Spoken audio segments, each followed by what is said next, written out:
Assalamualaikum warahmatullahi wabarakatuh. Bismillahirrahmanirrahim. Alhamdulillahi wa kafa, wassalatu wassalamu ala sayyidina Muhammadin al-Mustafa wa ala alihi wa sahbihi ahli sidqi wal wafa, amma ba'du. Jajaran DKM Masjid Baitul Hikmah yang insyaallah dimuliakan oleh Allah Subhanahu wa taala, para asatid, para guru, para orang-orang tua, Bapak Haji, Ibu Hajah, jamaah sekalian yang insyaallah diberkahi oleh Allah Subhanahu wa taala. Alhamdulillah, pada kesempatan pagi hari ini kita masih bisa bersilaturahmi dalam rangka menunaikan ibadah salat subuh berjamaah. Mudah-mudahan amalan ibadah kita diterima oleh Allah Subhanahu wa taala. Salawat beserta salam mudah-mudahan senantiasa disampaikan kepada Nabi akhir zaman, Rasul pilihan Nabi kita Muhammad sallallahu alaihi wasallam, dan atas keluarganya, sahabatnya, serta mudah-mudahan kita sebagai umatnya mendapatkan syafaatnya kelak nanti di yaumil qiyamah.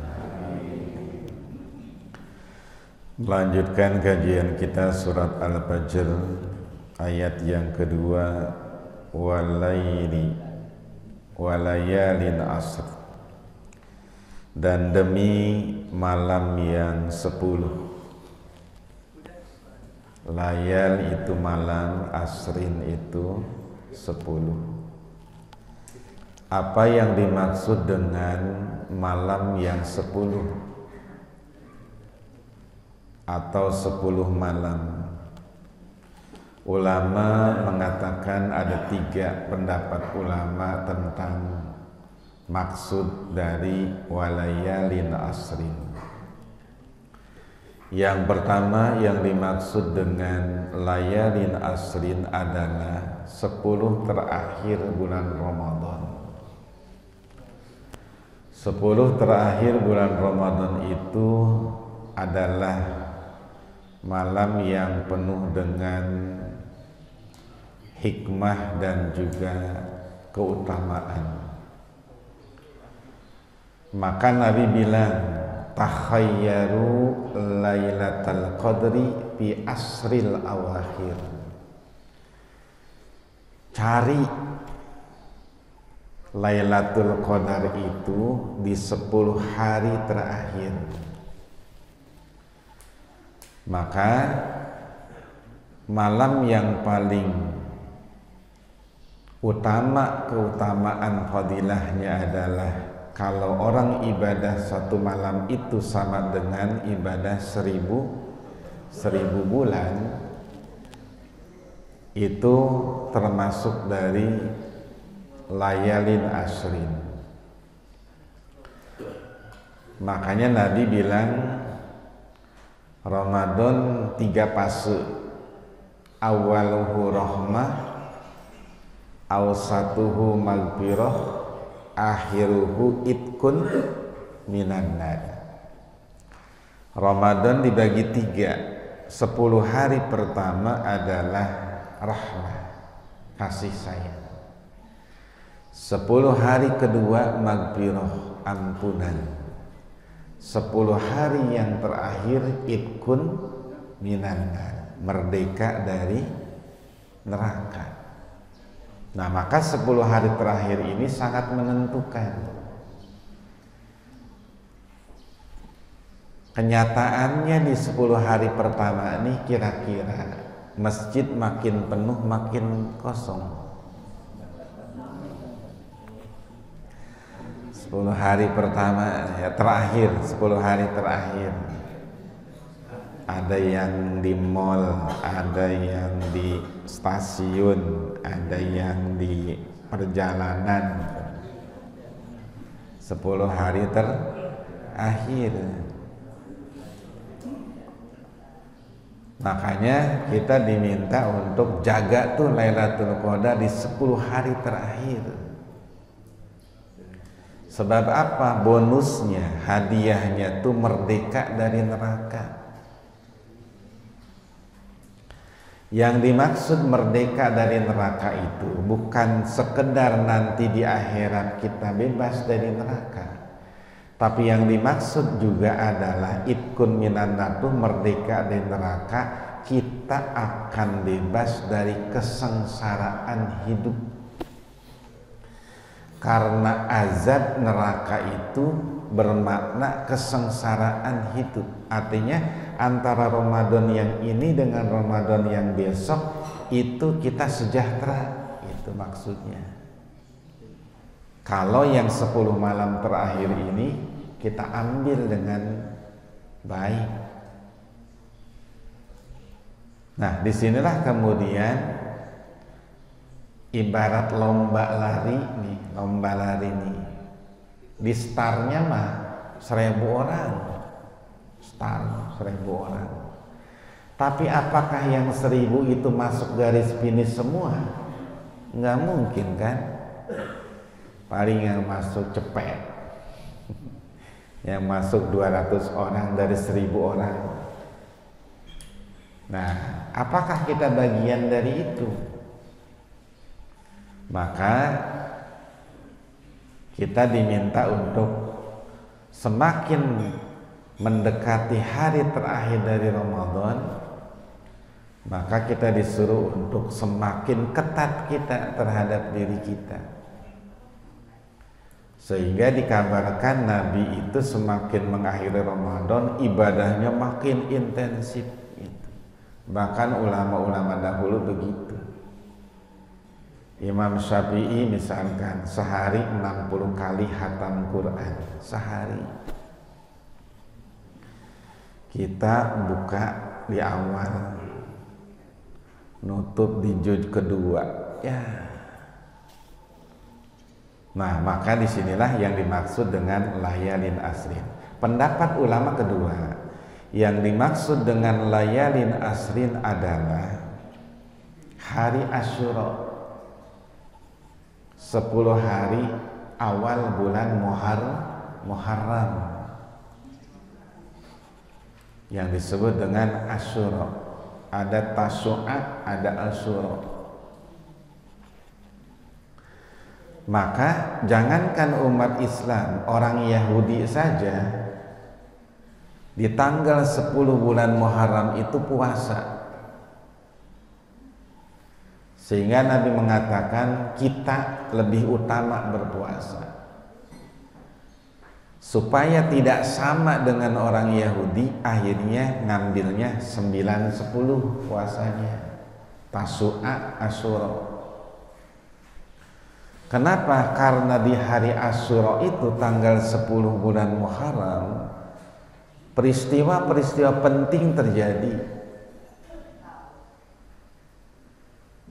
Pertama diantaranya adalah turunnya Nabi Adam dari dalam surga, diterimanya taubat Nabi Adam 10 Muharram, selamatnya Nabi Yunus dari dalam perut ikan 10 Muharram, diangkatnya Nabi Yusuf dari dalam sumur 10 Muharram, kembalinya kerajaan Nabi Sulaiman 10 Muharram, terbelahnya lautan di zaman Nabi Musa 10 Muharram. Jadi peristiwa penting itu terjadi di hari Asyura namanya. Pendapat yang ketiga yang dimaksud dengan 10 hari itu adalah 10 hari Dzulhijjah. 10 hari Dzulhijjah artinya adalah dari tanggal 1 sampai tanggal 10 bulan haji. Maka itu yang dimaksud suruh mengisinya. Sehingga dari tanggal 1 Dzulhijjah ada yang berpuasa sampai tanggal 9 hari Arafah Dzulhijjah. Ini hari yang penting, maka di antara puasa yang juga disunnahkan adalah puasa hari Arafah. Allahumma gfir li ahlil Arafah. Ya Allah, ampunilah bagi ahli Arafah. Nah, disitulah kemudian 9-10 merupakan malam yang utama dan kita disuruh untuk mengisinya. Kemudian ayat yang ketiga, wasab'i wal watr, demi genap dan ganjil. Genap dan ganjil itu sekarang ada di plat nomor mobil masuk Jakarta. Plat genap dan ganjil. Sab'i itu artinya adalah genap, manusia. Witir itu ganjil, Allah. Jadi sab'i itu sama dengan kalimat syafaat. Nah, syafaat ini yang kita tahu maksudnya adalah pertolongan Nabi. Maka yang dimaksud dengan syafaat, genap kan artinya pendampingan dari Nabi terhadap umatnya yang berdosa. Nah, itu namanya syafaat. Maka disebut syafi'i atau syafaat, genap. Karena kita tidak bisa mengharapkan amal sendiri. Kita butuh bantuan. Maka Nabi bilang, syafaati li ahlil kabairi min ummati. Syafaatku itu untuk orang-orang yang berdosa besar dari umatku. Jadi orang-orang nanti umat Nabi ini yang banyak dosanya akan diberikan pendampingan. Siapa yang mendampingi Nabi? Bagaimana orang-orang yang amalnya baiknya banyak? Wasulaha'u min ummati la yahtajuna syafaati. Orang-orang soleh dari umatku tidak butuh syafaatku. Kenapa? Karena mereka justru beri syafaat kepada orang lain. Maka akhirnya kalau diartikan bahwa syafaat adalah pendampingan, satu, Nabi akan dampingin kita pada saat timbangan amal. Begitu timbangan amal dipasang, umat Nabi dipanggil untuk ditimbang amalnya, Nabi dampingin. Kurang enggak amalnya? Cukup enggak amalnya? Beratan mana amalnya? Jeleknya atau baiknya? Nabi tunggu. Ketika kemudian timbangan amal itu lebih berat jeleknya, dosanya lebih banyak daripada amal solehnya, tapi dia termasuk umat Nabi yang suka menjalankan sunnah Nabi, Nabi ambil sorbannya. Nabi ambil sorbannya, lalu Nabi taruh pada timbangan amal baiknya. Akhirnya menang. Tuh pendampingan. Yang kedua, Nabi dampingin kita di sirat. Sirat, jembatan. Sirat itu 3000 tahun panjangnya. 1000 tahun datar, 1000 tahun naik, 1000 tahun turun. Ada pos sholat, pos zakat, ada pos puasa, ada pos haji, umroh. Tanya tuh masing-masing posnya. Bener nggak jalanin sholatnya? Bener nggak zakat? Bener nggak dia puasanya? Bener nggak dia haji dan umrohnya? Nah, disitulah Nabi dampingin, tanya. Umat Nabi bukan, ya Rasul, kenal dengan Muhammad? Kenal di mana? nggak tahu di mana. Apakah menjalankan sunnah terus itu? Nah, disitulah kemudian Nabi dampingin. Yang ketiga, Nabi dampingin kita ketika kita akan masuk surga, ketika umatnya akan masuk surga di Telaga Kausar. Nabi punya telaga namanya Telaga Kausar. Di pinggirnya terdapat cangkir-cangkir minum sejumlah bintang di langit, banyaknya. Maka umatnya sebelum yang masuk surga, setelah lewat jembatan, maka dia disuruh minum di Telaga Kausar. Bagi umatnya yang sempat masuk neraka, gosong, badannya rusak, angkat mandi di Telaga Kausar. Airnya dingin, kemudian jernih, dan kalau minum la yazma'u ba'abadan, tidak akan dahaga selama-lamanya. Maka ada doa, waskina min haudi nabika Muhammadin sallallahu alaihi wasallam syurbatan hani'atan mali'atan la nazma'u ba'daha abada. Ya Allah, kami kasih minum dari telaga Nabi yang kalau minum itu tidak akan dahaga selama-lamanya. Nah, ini namanya syafaat. Nah, kemudian yang kita kenal dengan syafaatul uzma, syafaat Nabi yang paling besar adalah mengeluarkan umatnya yang di neraka masuk ke dalam surga. Jadi Allah bersumpah dengan genap karena kita makhluknya butuh pendampingan, butuh bantuan. Ya, kalau orang kena kasus hukum juga begitu kan, pengacara itu pendamping hukumnya. Sementara Allah itu witir.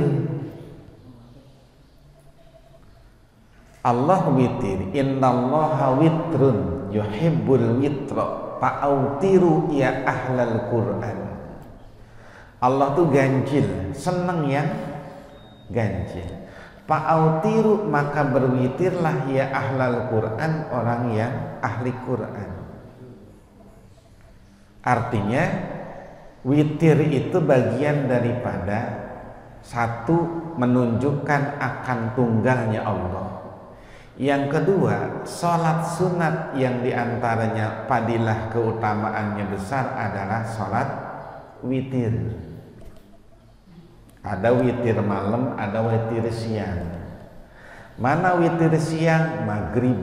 Nah, maghrib itu disebutnya witir siang karena dia berbatasan antara siang dan malam, disebutnya witir siang. Nah, sementara witir yang lain adalah setelah sholat isya atau nanti malam. Itu tambahan amal untuk jadi genap, supaya amal kita itu tidak kurang. Maka Allah bersumpah dengan genap dan ganjil. Kemudian walaili idza yasri, demi malam apabila berjalannya atau lewatnya malam. Kenapa malam jadi penting? Lail.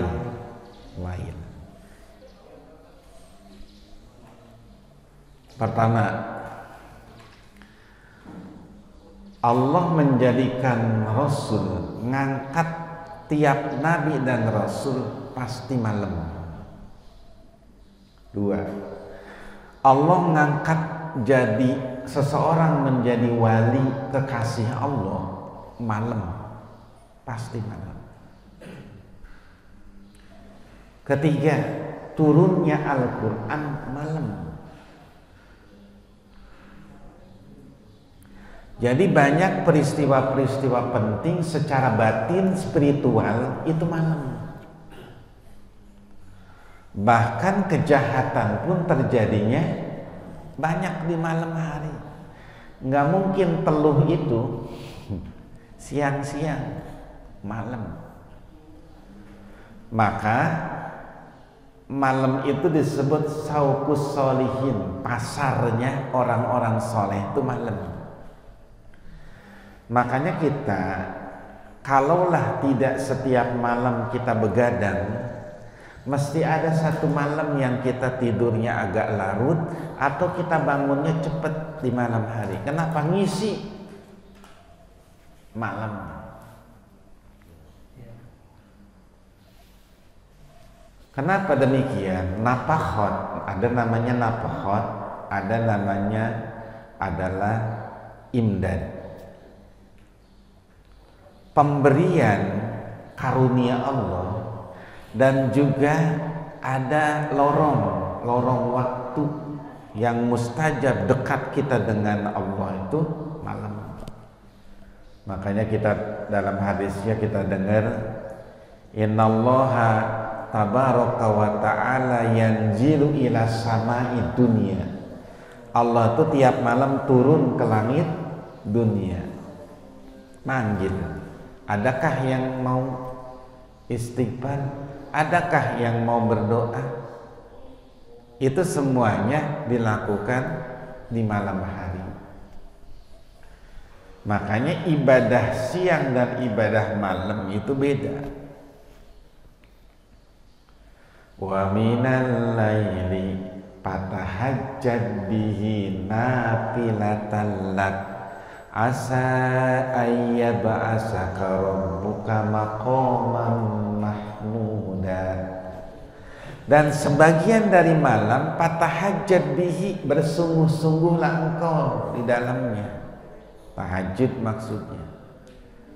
Asa ayyab'asaka rabbuka maqaman mahmuda. Pasti. Nah, kalau kalimat asa itu kan maknanya siapa tahu, mudah-mudahan. Tapi kalau dia datangnya kalimat itu dari Allah, maka maknanya tahqiq, nyata, bukti, pasti. Pasti Allah akan angkatkan engkau pada derajat yang terpuji. Makanya bagi Nabi tahajud itu wajib. Khusus bagi Nabi tahajudnya wajib. Tapi bagi kita umatnya sunnah. Jadi ada amalan-amalan yang wajib bagi Nabi tapi tidak wajib bagi umatnya. Namanya khususiyat, keistimewaan. Nabi itu witir jadi wajib, tahajud jadi wajib bagi Nabi, tapi bagi umatnya sunnah. Nah, malam itu akhirnya kalau kita ingin mendapatkan kenaikan derajat, mendapatkan kedekatan dengan Allah, mustajabnya doa, kehusyuan kita dapatkan itu malam hari. Maka ibadah-ibadah yang kita lakukan itu, banyak amalan-amalan sunnat itu sebaiknya dilakukan malam hari. Ya walaupun pada hakikatnya malam itu Allah ciptakan untuk umumnya kita sebagai istirahat. Wa ja'alnal laila libasa. Kami jadikan malam itu sebagai selimut. Orang malam tidur, maka tidurnya diniatkan agar terhindar dari dosa. Berarti tidurnya ibadah.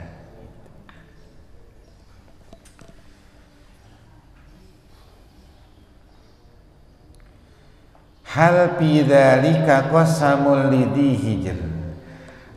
Adakah pada yang demikian itu terdapat sumpah bagi orang yang punya akal? Mana? Satu, Allah sumpah dengan waktu fajar, Allah sumpah dengan waktu malam, Allah sumpah dengan witir. Apa maksudnya? Hijr itu akal. Jadi Quran itu kadang namain akal satu hijrun, yang kedua nuha, yang ketiga albab. Asal kalimat hijr, batu itu hajar, ya sama kalimatnya. Batu tuh hajar. Jadi kalau gua hajar, gua batuin.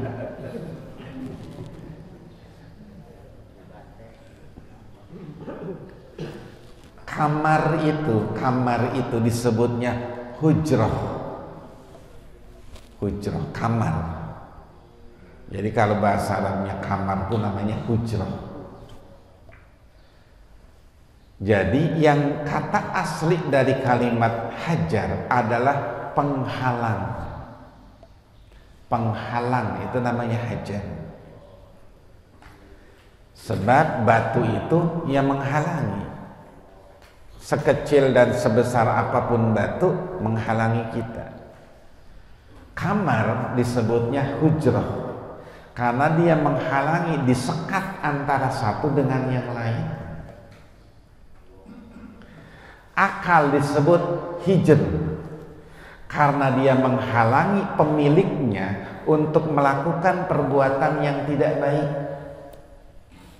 maka disebut hijr. Maka itu semuanya adalah maknanya sama.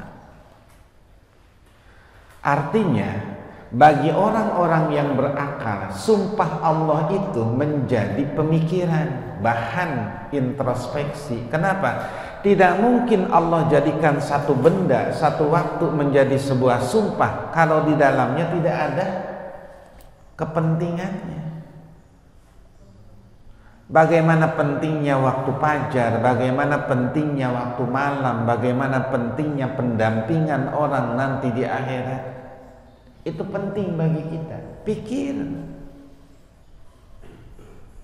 Maka sumpah-sumpah yang Allah jadikan itu menjadi bahan bagi orang yang punya hijr, punya pikiran. Sebab fi kulli syai'in ayatun tadullu ala annahu wahid. Semua objek perkara di dunia ini pasti ada tanda kebesaran Allah. Bagian mikir. Oh, inna fi khalqis samawati, penciptaan langit dan bumi, wahtilafi alsinatikum, beda-beda bahasa, wa min ayatihi manamukum bilaili, sebagian tanda kebesaran Allah tidurnya kamu malam hari. Kenapa sih kalau kita ngantuk itu seringnya malam? Ya walaupun siang sering ngantuk juga, tapi umumnya yang namanya ngantuk malam pokoknya. Jam 9, 10 udah mulai redup. Selalu begitu. Kenapa? Pertama, malam itu disebut lail, disebutnya gelap, hitam pekat, namanya lail. Sebab mata kita senangnya melihat yang terang, yang bercahaya, yang berwarna-warni, tegar mata kita. Tuh, ngelihat aja yang cakep-cakep tuh, walaupun ngantuk.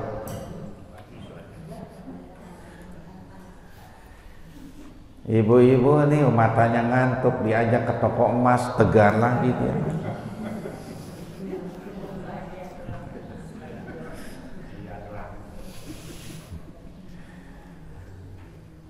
Tapi ketika mata kita berbenturan dengan yang gelap, ya bawaannya apa yang mau dilihat, mendingan merem.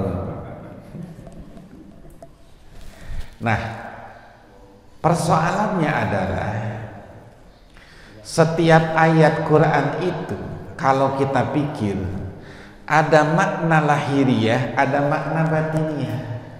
Mana makna lahiriah? Sekedar menjelaskan fungsi mata, tapi secara batiniah bahwa ada mata hati disebutnya. basor, basoir atau basirah, mata hati. Wa man kana fi hazihi a'ma wa huwa fil akhirati a'ma wa adallu sabi. Orang yang di dunianya buta, maka di akhirat dia bakal jadi buta. Lah rugi dong orang buta. Di dunia buta, di akhirat buta. Bukan begitu maknanya. Yang dimaksud buta di dunia, buta mata hati. Nih, melek ininya mah, panon mah. Bibir berun-berun, jengger hayam, panon no. Matanya mah ngelihat, tahu.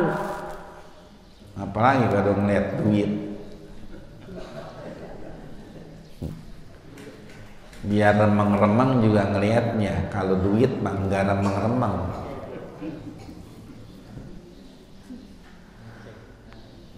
Tapi mandang alam enggak, bagi dia enggak tergetar. Oh ini ciptaan Allah, oh ini kebesaran Allah. Enggak begitu mata hatinya tuh, enggak nyampe ke situ.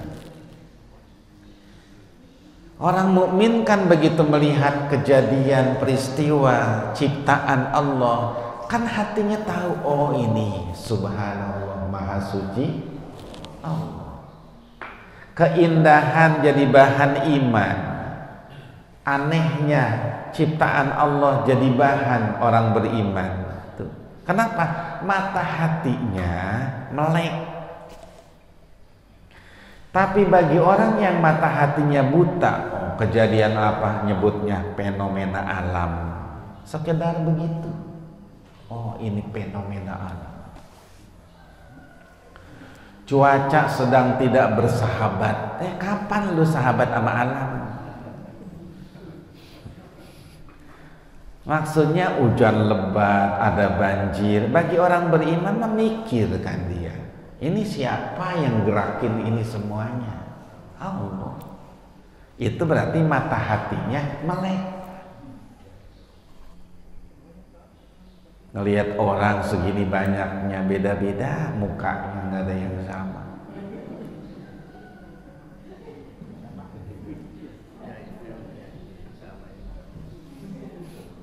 Itu semuanya adalah tanda kebesaran Allah kan.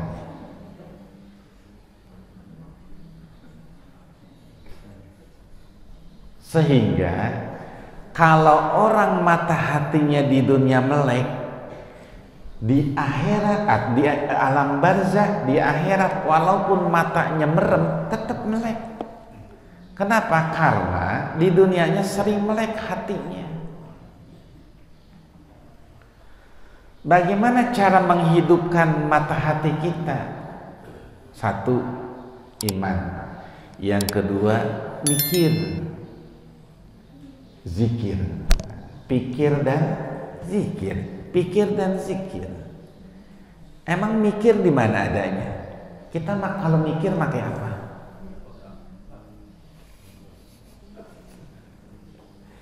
Diproses oleh otak kita, disimpulkan oleh hati. Makanya akal itu cahaya di dalam hati yang bisa membedakan mana baik, mana tidak baik. Itu akal namanya. Jadi akal itu abstrak, dia adalah nur, cahaya. Ini otak ini cuman alat. Alat.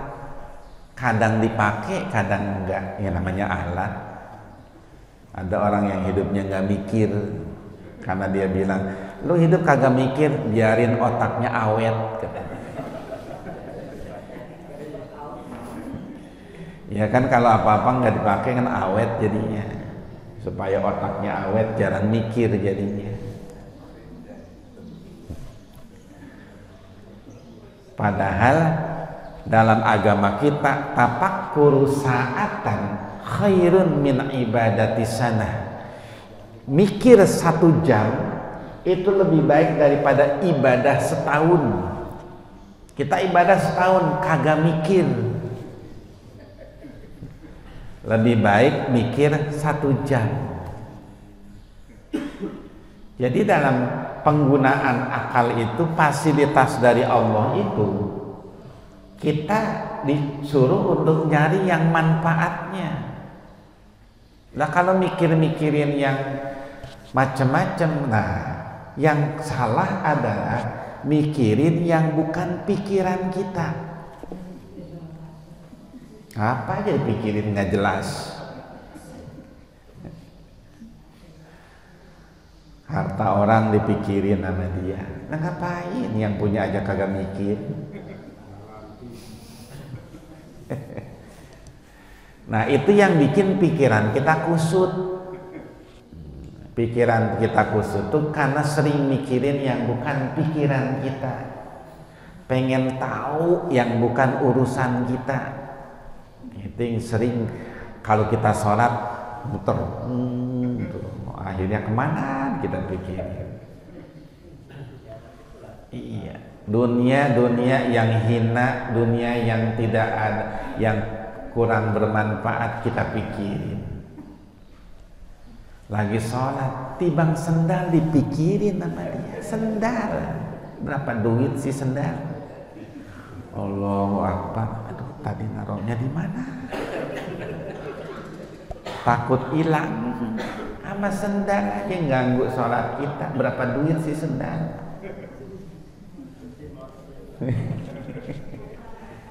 Iya. Nah, mikirin yang bukan pikiran kita. Ilmu pengetahuan nggak usah banyak dipikirin. Habis belajar gini, habis belajar tuh doanya, ya Allah, aku titipkan ilmu yang Engkau berikan kepadaku. Gitu. Titipinnya ke Allah. Kenapa? Karena otak kita udah kebanyakan isinya. Ntar nih pakai sendal aja udah lupa. Baru aja belajar, pakai sendal udah lupa. Udah kebanyakan pikiran. Maka ilmu titipkan kepada Allah. Balikin ya Allah kalau aku butuh. Gitu.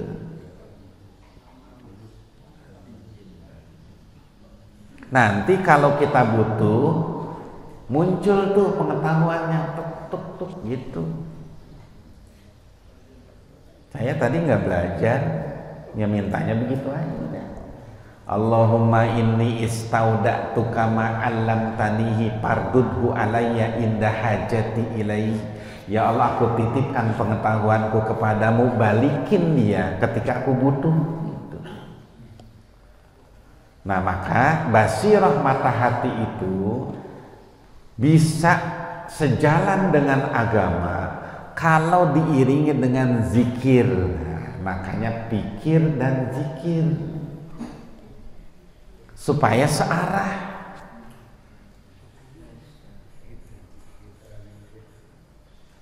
Kalau hanya zikir doang, nggak mikir, manfaatnya kurang.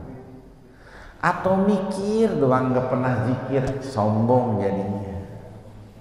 Tuh, ilmuwan-ilmuwan yang menemukan banyak benda-benda di dunia ini, itu bukan orang bodoh, orang tukang mikir.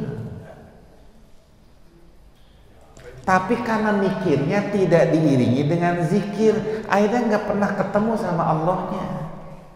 Mempertuhankan otak dan akal pikirannya. Misalkan nih, Thomas Alva Edison, penemu lampu. Itu kan hasil pikiran dia.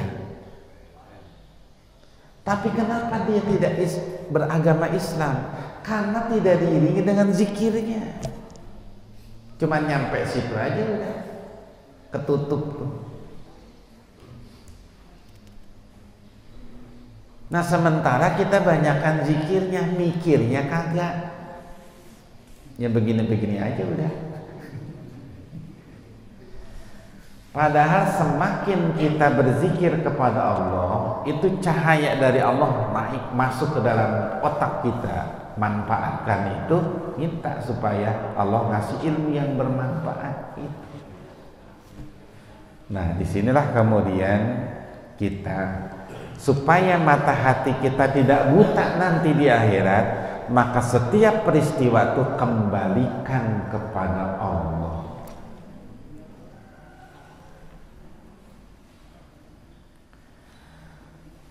Berikutnya, alam taro kaifa fa'ala rabbuka bi'ad. Habis Allah menjelaskan fungsi akal pikiran, Allah tes dengan kasus. Nih, pikirin. Alam taro, tidakkah engkau lihat? Kalimat taro itu bukan merek ciki. Kalimat melihat itu, kalimat ada nazoro, ada yaro itu dalam bahasa Arab. Kalau nazor itu memandang dengan melihat, beda apa sama? Ya, mandang sama ngelihat beda apa sama? Beda, kalimatnya saja beda. Kalau ngelihat mas sekilas saja ngelihat namanya. Kalau mandang, itu namanya mandang. Iya. Makanya kata Nabi, nazratun laka nazrotani alaika. Mandang sekali mah baik, tapi kalau mandang 2 kali nggak bagus. Gitu. Nih, Bapak ngelihat nih misalkan perempuan cantik, mandang gitu, yang penting nggak ngedep, nggak dosa. Tapi kalau ngedep dosa.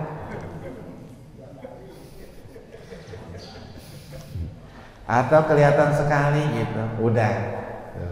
Kalau balik lagi dosa.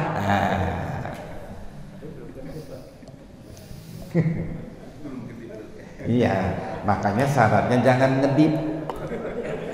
Kalau nggak pengen dosa.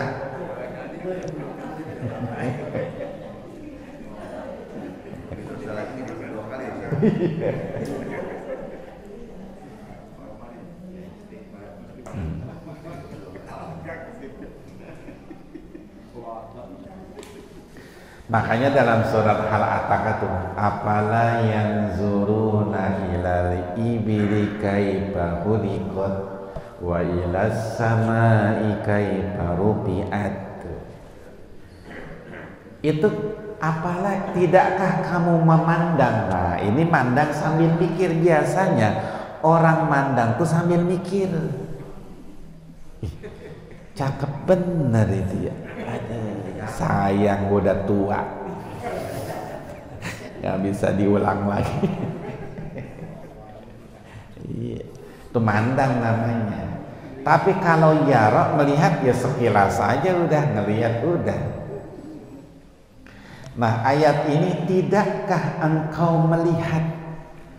Sementara rentang waktu antara Nabi dengan kaum Ad itu jauh ribuan tahun. Kok Allah bilangnya tidakkah engkau lihat dengan mata kepala? Emang Nabi ngalamin? Enggak kan? Orang jauh rentang waktunya. Nah, kita sedang digiring untuk memahami berita yang disampaikan oleh orang yang terpercaya itu sama dengan melihat. Bapak dapat berita nih dari depan. Di perapatan ada tabrakan, mobil tabrakan. Dapat berita hancur tuh, kepala supir sama kenek misah. Itu beritanya.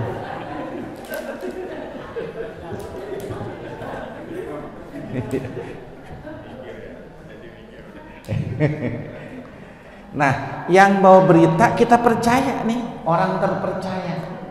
Dia gambarkan detil kejadiannya, mobilnya kayak bagaimana, orangnya keadaannya seperti apa. Itu detil. Maka seolah-olah kita ngelihat. Kenapa? Karena yang bawa berita orang terpercaya. Kita tahu dia emang gak bohong orangnya. Maka kita seolah-olah paham nih, ngerti. Walaupun kita tidak hadir di situ. Tapi kalau yang bawa berita nih namanya orang yang banyak bohongnya, nggak bisa dipercaya. Dia bawa berita gitu, bodoh amat tuh, paling juga ngibul.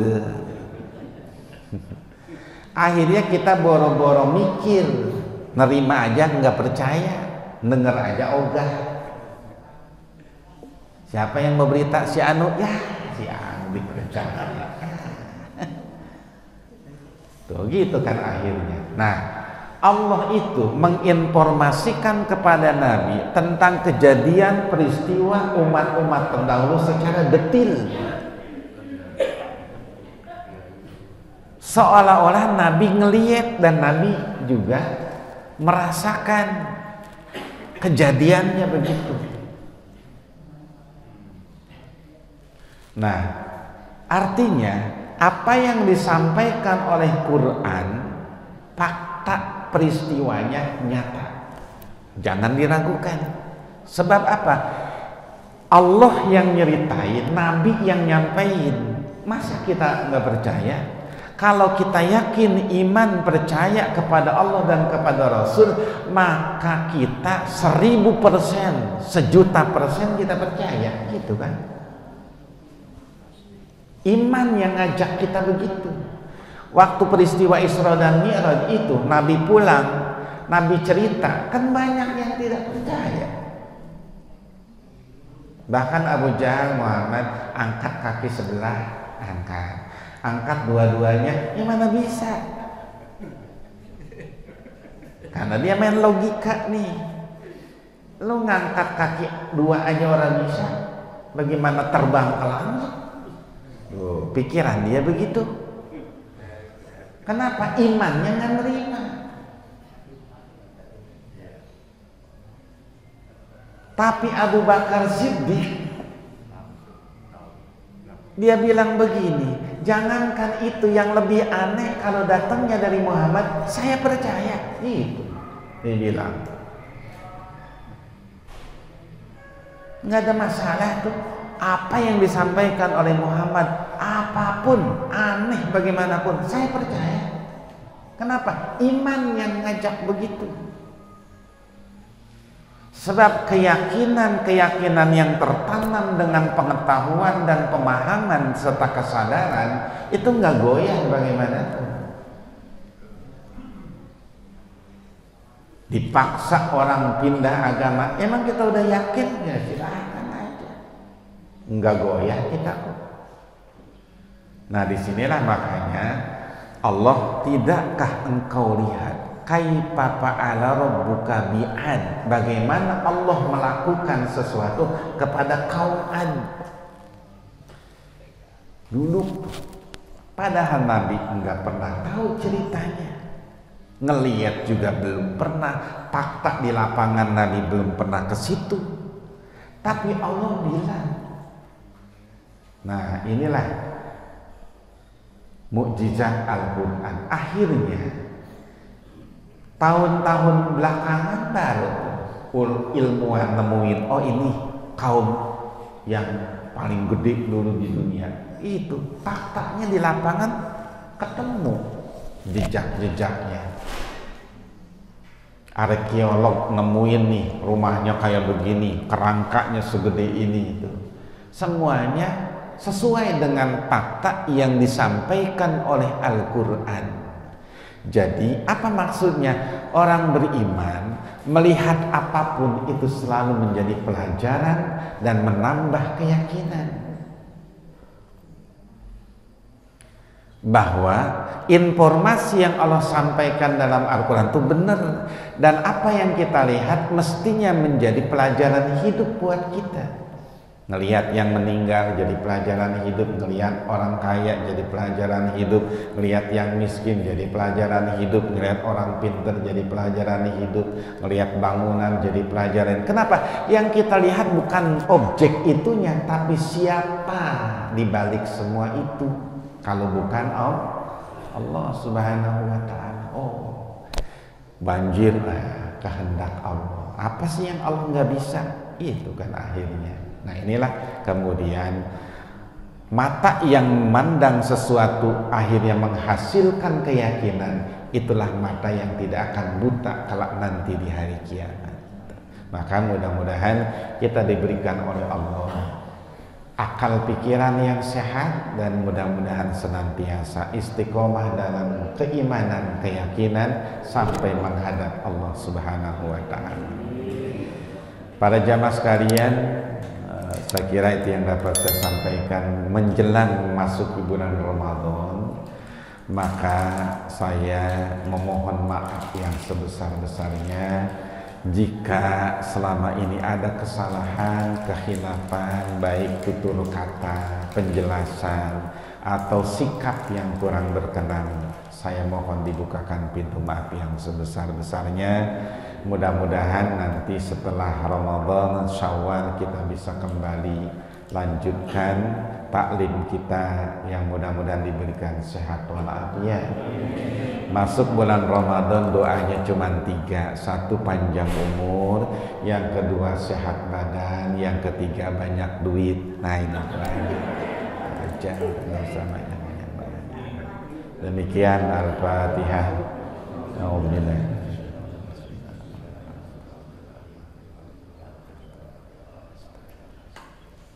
Siratal ladzina an'amta 'alaihim wa qana ya karim. Allahumma bihaqqil fatihatil mu'azzamah wa sab'il masani anta tahdana bi kulli khair wa anta tafaddala 'alaina bi kulli khair wa anta ja'alana min ahlil khair wa anta ja'alana min ahli khair wa anta amilana mu'amalataka li ahlil khair wa anta hafazana fi adyanina wa abdalina wa anfusina wa ahlina wa amwalina wa auladina wa ashabina wa ahbabina min kulli mihnatin wa fitnatin wa busin wa dhain innaka waliyyu kulli khair wa mutafaddilun bi kulli khair wa mu'ti li kulli khairin ya arhamar rahimin.